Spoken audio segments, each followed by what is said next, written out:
પોરબંદર જિલ્લા કલેક્ટરની કચેરીમાં સીએમ ભૂપેન્દ્ર પટેલની બેઠક મળી।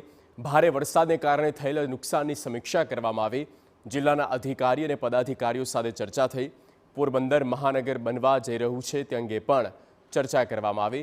તો પોરબંદર ખાતે આ મહત્વપૂર્ણ બેઠક રાજ્યના સીએમ ભૂપેન્દ્ર પટેલની અધ્યક્ષતામાં મળી હતી અને જે ભારે વરસાદ આવ્યો તેને લઈને તમામ સ્થિતિનું સમીક્ષા પણ કરવામાં આવી હતી।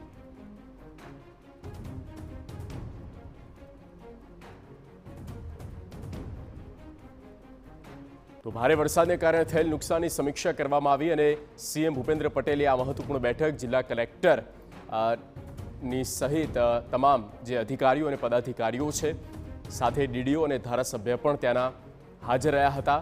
પોરબંદરને મહાનગરપાલિકાનો દરજ્જો બજેટમાં પહેલા આપી દેવામાં આવ્યું છે અને તે દિશામાં આગળ શું કામ થઈ રહ્યા છે તે બાબતને લઈને પણ ચર્ચા કરવામાં આવી।